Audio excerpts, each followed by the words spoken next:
Hello everyone, আজকে আবার একটা নতুন ব্লগ ভিডিও নিয়ে আমি এসেছি। তোমরা কিন্তু ভিডিওটা কেউ স্কিপ করো না, পুরোটা দেখতে থাকো। আশা করছি ভালো লাগবে, আর ভালো লাগলে কিন্তু একটা সাবস্ক্রাইব করে যেও, ঠিক আছে? সকাল সকাল তোমরা দেখতেই পাচ্ছ আমি ফুল তোলা শুরু করে দিয়েছি। কেন বলো তো? কারণ আজ হচ্ছে মা বিপত্তারিণীর ব্রত রাখার দিন, আর আমি প্রতিবারের মতো এবারেও একটা ব্রত করছি। তো বাড়িতে পুজো দেওয়ার পর সকালে স্নান টান করে আমি রেডি হয়ে বাড়িতে পুজো দিয়েছি। তারপরে এখানে দেখো, বিপত্তারিণী ঠাকুরের ব্রত করার জন্য তো একটা আমাদেরকে ডোর বাঁধতে হয়, যেটাকে ধাগা বলে।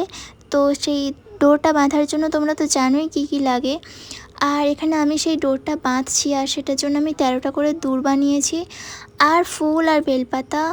তারপরে এই ডোরটার মধ্যে দিয়ে ভালো করে বেঁধে নিতে হবে যাতে না খুলে যায়। আর আমি 13টা দূর বানিয়েছি, আর তাই জন্য 13টা গেট দিয়েছি ডোরে, মানে এই সুতোটাতে। তোমরা আশা করছি সবাই জানো, আর এটা সবাই করে থাকে, তাই এটা নতুন করে বলার কিছু নয়।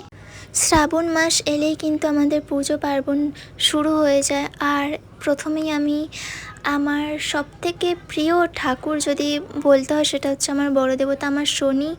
আর জানো তো, এই শনি ঠাকুরের প্রতি আমার ভালোবাসাটা হয়েছে ওই যখন শনি সিরিয়াল হতো, মনে আছে কালার্স বাংলাতে, কর্মফলদাতা শনি। আমার সত্যি আমার ফেভারিট ছিল, ঠিক আছে? ও যখন কাঁদতো আমি তখন কাঁদতাম, সেটা ছোটোবেলায়, ঠিক আছে? তো তবে থেকে ওই শনি ঠাকুরের জীবনের কাহিনী দেখে না আমার ওই ঠাকুরের প্রতি প্রচণ্ড ভালোবাসা, আর আমি ওই ঠাকুরকে বেশি ভালোবাসি। আর সবার হয় না, সবারই একটা করে ফেভারিট ঠাকুর থাকে। তো আমার হচ্ছে কি শনিদেব, তারপর মহাদেব, তারপর নারায়ণ, তারপর সবাই আছে। দেখো, মেনলি কিন্তু ঠাকুর বলতে একটাই।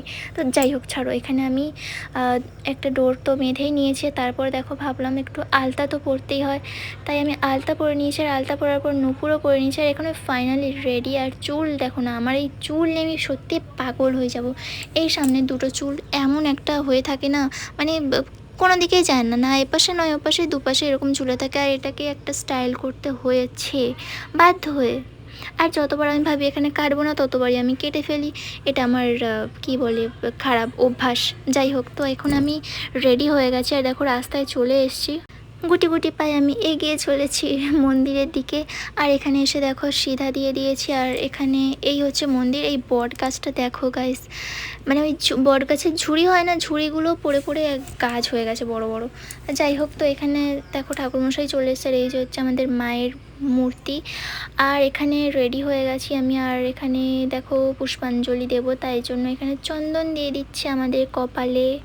এই কথা বলতে বলতে আমার কিন্তু কথা গুলিয়ে যাচ্ছে, এটা নিয়ে কোনো মাইন্ড করো না। ফাইনালি আমার পুজো দেওয়া কমপ্লিট হয়ে গেছে। আর আমি গেছিলাম হচ্ছে 11:30টার দিকে, আমি এসেছি বিকেল 4টে বেজে গেছে। আমি সেখানে লুচি আর তরকারি খেয়ে নিচ্ছি, নিরামিষ এটাই খেতে হয়, ভাত তরকারি খেতে নেই। তো চলো, আজকের ভিডিওটা এই পর্যন্ত।